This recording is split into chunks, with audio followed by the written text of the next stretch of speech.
Ó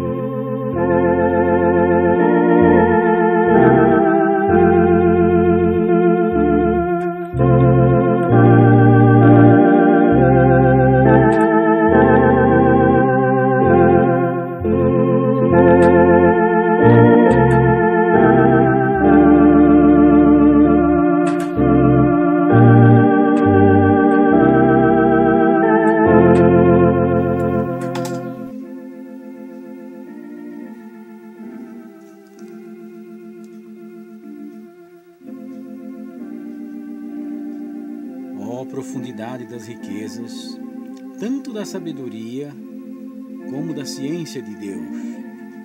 Quão insondáveis são os seus juízos e quão inescrutáveis os seus caminhos.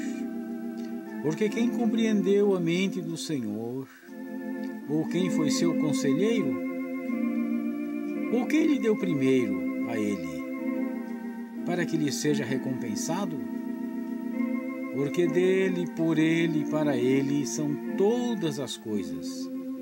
Glória, pois, a ele eternamente. Amém.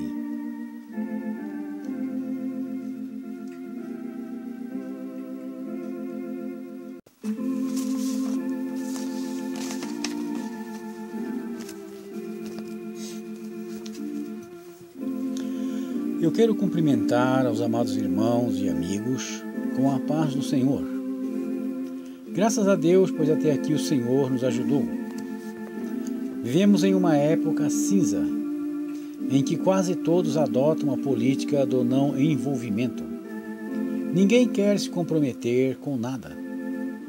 A maior parte quer ficar na zona de conforto, diluído na maioria geral, pois estar na linha de frente pode trazer muitos incômodos, além de ter que se ter equilíbrio emocional, pois as pressões vêm de todos os lados. Desde que eu comecei a usar as redes sociais para divulgar as ideias em que acredito, passei a entender o que isto significa. Porém, por outro lado, é muito bom observar as pessoas sendo conscientizadas da realidade atual. E este é meu objetivo, pois a meta de todo ensinador vocacionado é ver o progresso intelectual e espiritual das pessoas. Por isso eu me sinto recompensado quando alguém me diz que através do meu trabalho passou a entender as coisas melhor. Nessa ocasião eu quero chamar a atenção para um país em especial, o México. O México é o terceiro maior país da América Latina, com uma população aproximada de 123 milhões de pessoas, sendo que o idioma oficial é o espanhol, mas há pelo menos 56 grupos indígenas com dialetos próprios. A Igreja Católica dominou o México durante 300 anos, mas atualmente está em crise.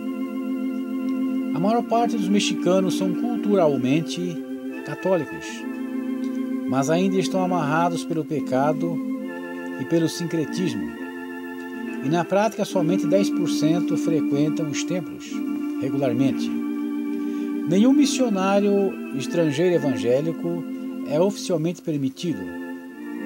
O México passa por um feroz nacionalismo, e isso geralmente se expressa através de uma propaganda populista antiprotestante. O poder dos deuses antigos é muito forte na tradição mexicana. A mídia trata os evangélicos como espiões anti-mexicanos e destruidores da sua cultura. E isso tem levado ao incremento da perseguição aos evangélicos, principalmente nas áreas rurais do sul, onde a violência das populações tem levado à destruição de templos evangélicos e casas, expulsões forçadas de comunidades inteiras de suas vilas e constrangimento de campanhas evangelísticas. E também prisões de evangélicos com frequência têm acontecido, com falsas acusações. O México precisa de orações para que a visão missionária das igrejas evangélicas continue a crescer e também para que haja treinamento de lideranças, pois o México tem problemas gigantescos, tais como os meninos de rua, favelado, os milhões de índios com seus próprios dialetos, adolescentes e jovens, e os grupos estrangeiros, os chamados euro-americanos, e também os refugiados ciganos chineses, etc. Além disso, há os poderosos cartéis das drogas, gerando uma violência sem limites, e uma indústria de sequestros com grande eficiência, causando terror e pânico na sociedade mexicana. As igrejas brasileiras precisam orar pelos mexicanos. Eu quero agradecer os amados irmãos e amigos que têm tido a visão de nos ajudar compartilhando este projeto com outras pessoas. Que Deus abençoe a cada um de vocês por participarem deste trabalho. Vamos orar. Deus eterno, bendito, poderoso e glorioso, nós te agradecemos, Senhor, pela tua grande misericórdia, pela tua graça, Senhor, na nossa vida, pelo fato, Deus, de nos teres abençoado até este presente momento. Abençoa os teus servos, Senhor, que estão lá no México, ó Deus eterno. Tem misericórdia da tua igreja mexicana, Senhor. Abençoa para que eles possam tomar as decisões corretas, as decisões eficientes, Senhor, para que aquele país, ó Deus eterno, possa ser levado à salvação. Deus bem, Deus poderoso, abençoa também os teus servos, Senhor, que ouvem esta oração. Derrama a tua graça, a tua bênção sobre cada um. Ajuda, Senhor, segundo a tua grande misericórdia, eu te peço, em nome de Jesus Cristo, o qual vive e reina para todo sempre. Amém. Iniciando esse período de louvor, nós iremos entoar o hino de número 120 do Inário Veredários.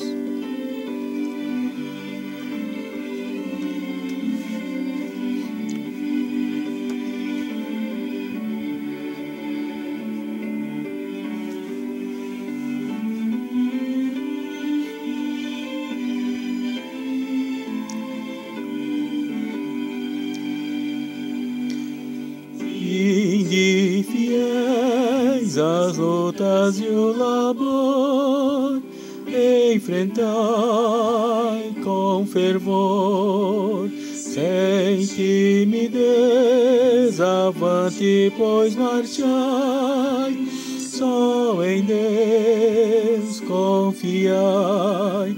Melhor será assim lutar, cuidados vãos irão passar. Avante, pois, até vencer, sem temor, com prazer. Tendes temor, pesada é a vossa cruz, contemplai a Jesus.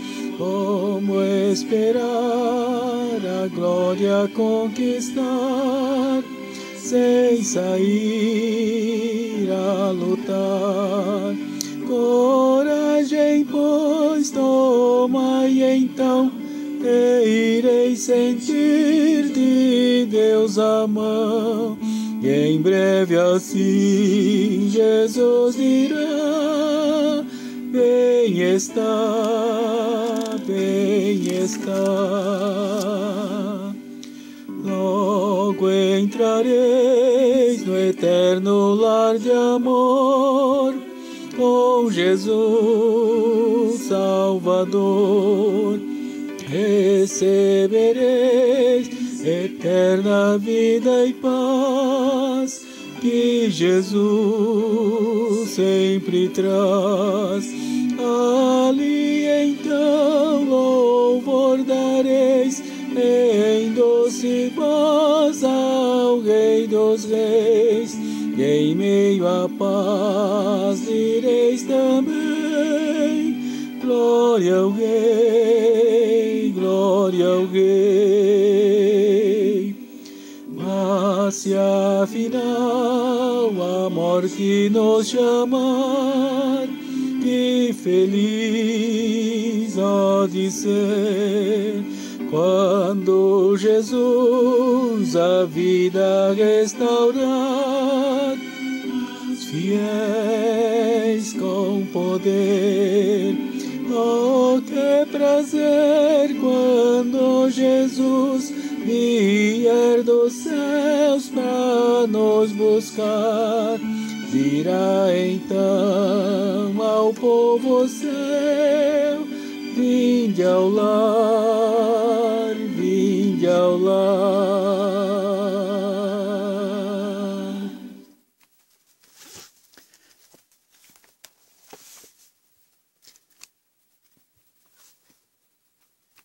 Dando continuidade agora a esse período de louvor, nós iremos entoar o hino de número 50 do Inário Veredários.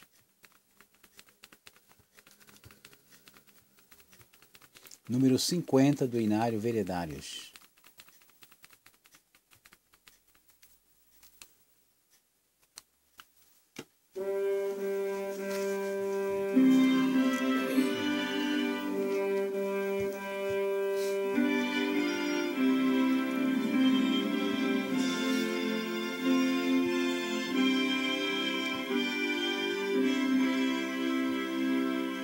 Se paz a mais doce me veres gozar, se dor a mais forte sofrer, ó seja o que for, tu me fazes saber que feliz com Jesus hei de estar. Sou feliz com Jesus. Sou feliz com Jesus, meu Senhor. Embora me assalte o cruel Satanás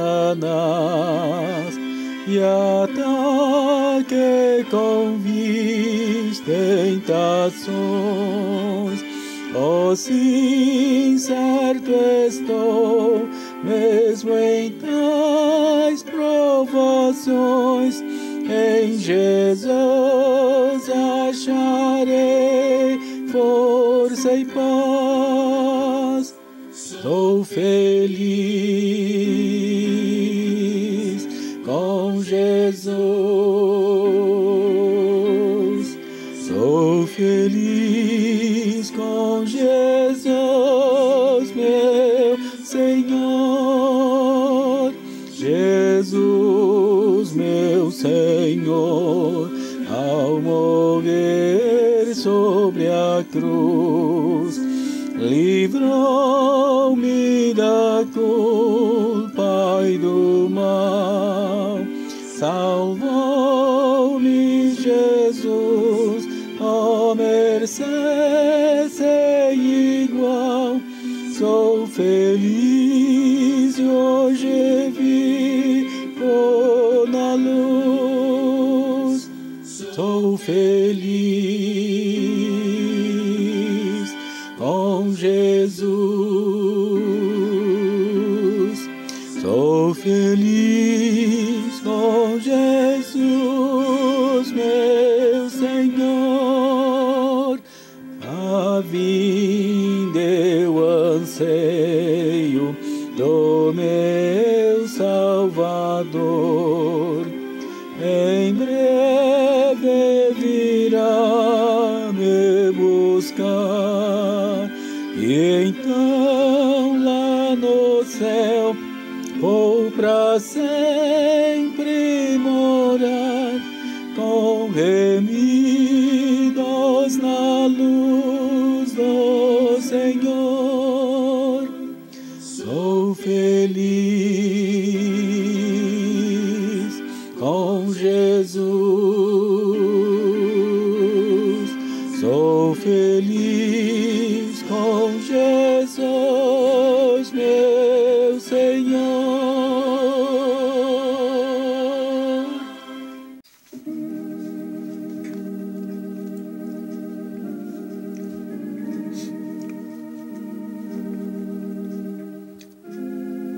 Neste momento vamos iniciar a meditação na Palavra de Deus, lendo o Evangelho de Lucas no capítulo 23 e nos versos de 35 a 43, que diz assim: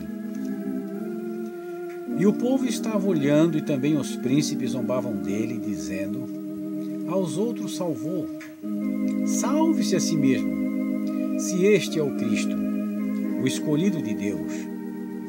E também os soldados o escarneciam, chegando-se a ele e apresentando-lhe vinagre, e dizendo: Se tu és o rei dos judeus, salva-te a ti mesmo. E também por cima dele estava um título escrito em letras gregas, romanas e hebraicas: Este é o rei dos judeus. E um dos malfeitores que estavam pendurados blasfemava dele, dizendo: Se tu és o Cristo, salva-te a ti mesmo e a nós. Respondendo, porém, um outro, repreendia-o, dizendo: Tu nem ainda temes a Deus, estando na mesma condenação? E nós, na verdade, com justiça, porque recebemos o que os nossos feitos mereciam, mas este nenhum mal fez. E disse-o Jesus: Senhor, lembra-te de mim quando entrares no teu reino. E ele disse-lhe Jesus: Em verdade te digo que hoje estarás comigo no paraíso. Amém. Quando o cortejo chegou ao lugar da execução, que se localizava fora dos muros de Jerusalém, no lugar chamado Calvário, Cristo foi cruelmente pregado à cruz, e com violência a cruz foi jogada no buraco adrede preparado, e quando lá caiu, causou o mais intenso sofrimento e agonia a Jesus.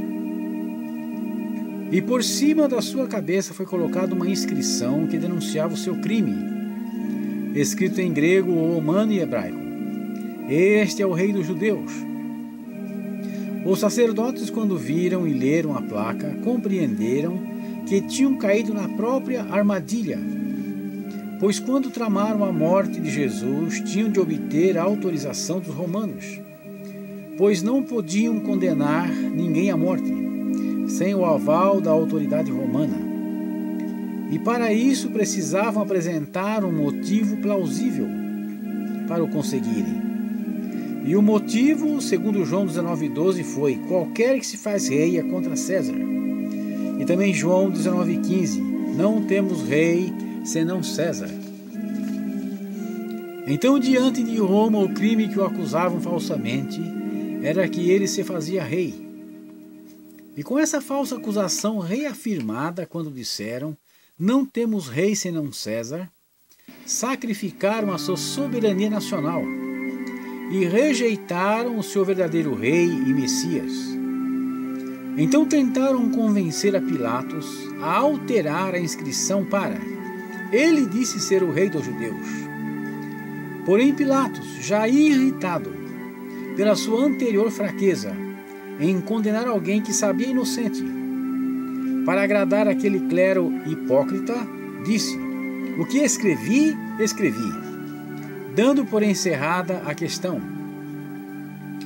Porém, acima e além de Pilatos e dos sacerdotes e dos judeus, estava acontecendo um movimento de um desígnio muito mais poderoso, guiando aquela inscrição para provocar reflexão em todos que a contemplassem, a examinar as Escrituras.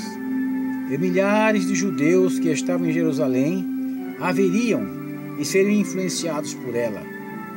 Era uma inscrição trilingüe, pois era dirigida a toda a espécie humana representada naquelas línguas. Os gregos, que eram a expressão da filosofia e do conhecimento humano da época, os romanos com o latim, que eram a síntese do poder político e militar, e também o hebraico, que era a expressão do mais puro monoteísmo em um mundo politeísta e idólatra. Todos precisavam saber que em Jesus estavam escondidos todos os tesouros da sabedoria e da ciência, e que agora, na sua morte, se manifestava a revelação do mistério que desde tempos eternos esteve oculto. Também que o reino divino tem um rei de fato, o qual é Jesus, o Cristo, pois o Pai lhe deu um nome que é sobre todo nome, e que diante do qual todo joelho se dobrará, e que também todo poder nos céus e na terra foi entregue nas suas mãos. E além de tudo isso, ele é o resplendor da glória de Deus e a expressa imagem da pessoa do Deus invisível. Porém, naquele momento de dor, aqueles que tinham gritado hosanas quando pensavam que ele assumiria o governo como rei, agora gritavam: crucifica-o, crucifica-o. Os sacerdotes olhavam seu sofrimento com maligna alegria. Os soldados rudes e ignorantes o injuriavam. Grandes gotas de suor e de sangue desciam por sua face, mas ninguém estava ali para enxugá-las. Os seus discípulos acompanhavam de longe, e passando por todo este sofrimento, com o corpo e a sua alma no limite da resistência humana, não ameaçava, nem amaldiçoava os seus algozes, mas orava e intercedia junto ao Pai por eles, justificando a sua ignorância. Ao seu lado, 2 criminosos estavam também crucificados, e no seu desespero zombavam e insultavam a Jesus. Mas um deles provavelmente leu o seu crime, Jesus, rei dos judeus, e também ouviu as zombarias, salvou os outros, salve-se a si mesmo. E vendo a dignidade daquele homem, como enfrentava o sofrimento, sem revolta ou desespero, o seu coração foi tocado. Pois na providência divina, aqueles criminosos estavam ali como representantes dos 2 tipos de pessoas que seriam confrontados com Jesus em todas as épocas. Estes 2 estavam no limiar da eternidade, com todo o peso dos seus pecados. Não sei se ao ler a inscrição, ou ouvir dizer que tinha salvado alguém, ou também a sua dignidade e mansidão naquele sofrimento, ou se tudo isso junto, as suas sensibilidades foram afetadas, e ele mudou de pensamento. O seu coração reconheceu que era pecador, e que o seu sofrimento era uma causa direta dos seus pecados, e que Jesus era justo e inocente. E agora passa a repreender o companheiro de infortúnio, e quando toma a decisão de se identificar com o vitupério de Cristo, a fé nasce poderosa em seu coração. E então dirige-se ao Cristo na cruz e lhe diz: Senhor, lembra-te de mim quando entrares no teu reino. Quando o homem está novo, forte e saudável, a Bíblia lhe diz: lembra-te do teu Criador na tua mocidade.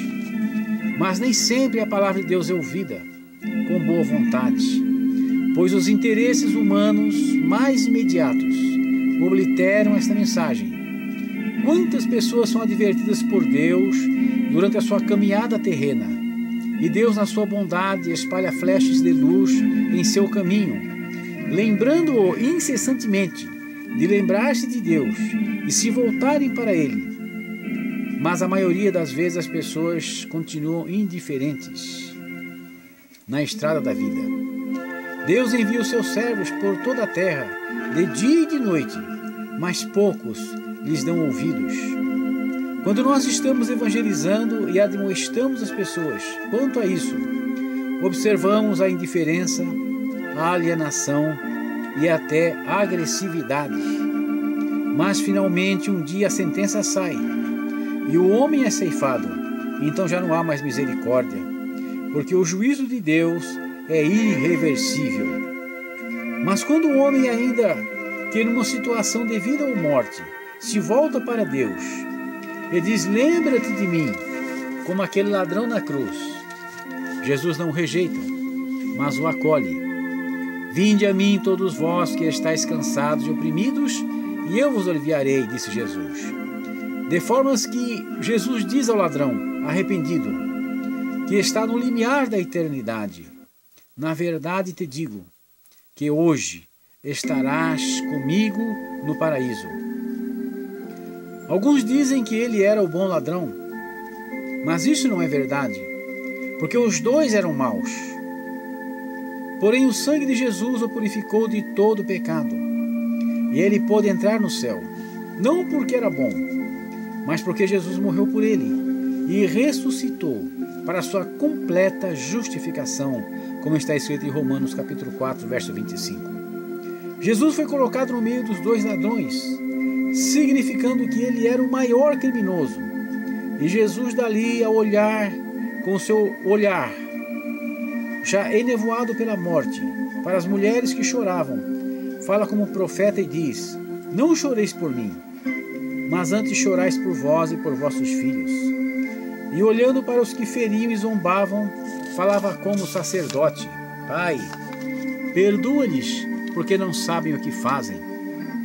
E para o ladrão na cruz, fala como Salvador: hoje mesmo estarás comigo no paraíso. Quando os dois ladrões estavam ali na cruz, morrendo pelas consequências dos seus pecados, já não tinham o que temer por parte dos homens. Mas um deles, ao contemplar o testemunho daquele homem, que morria com tão maravilhoso testemunho, o seu coração endurecido e entenebrecido pelo pecado, foi assaltado por uma convicção que, muito mais do que temer aos homens, havia ainda um Deus a temer. E no desespero terminal da sua vida, apela para Jesus, o Cordeiro de Deus, que tira o pecado do mundo, e para uma plateia universal de anjos e seres espirituais atônitos, Jesus resgata aquele pecador da perdição eterna, de uma forma poderosa, gloriosa e maravilhosa, totalmente reconciliado com Deus, tornado uma nova criatura. Prezado amigo, Jesus salvou o ladrão na cruz e continua salvando nos dias de hoje.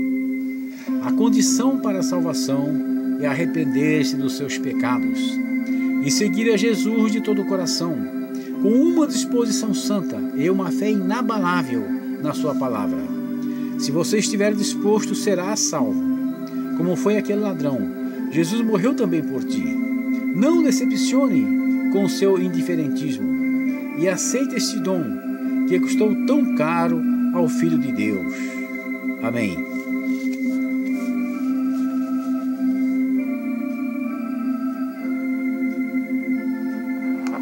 Encerrando esse período de louvor, nós iremos entoar o hino de número 118 do Inário Veredários.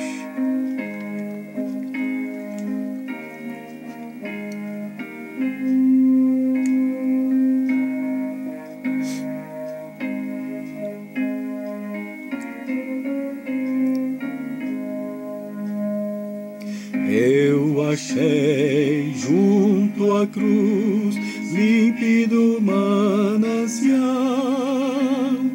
limpo estou por Jesus, livre de todo mal. Vem Jesus, meu Senhor, toma-me pela mão,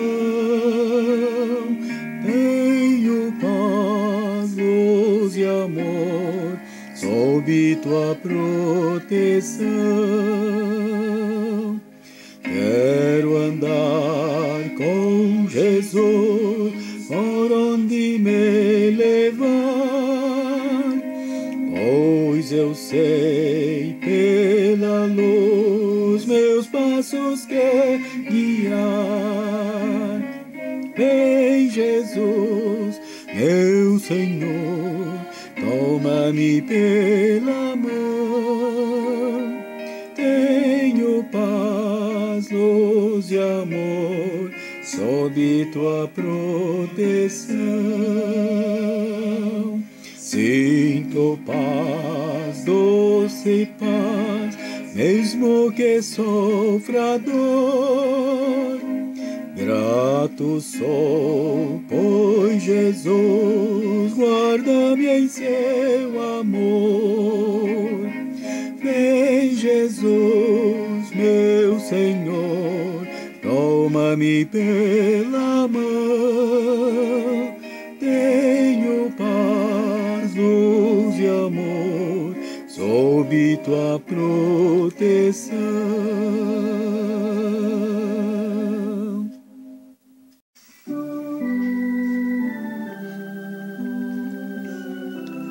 Despedindo-me, te digo: o Senhor te abençoe e te guarde. O Senhor faça resplandecer o seu rosto sobre ti e tenha misericórdia de ti. O Senhor sobre ti levante o seu rosto e te dê a paz. Amém.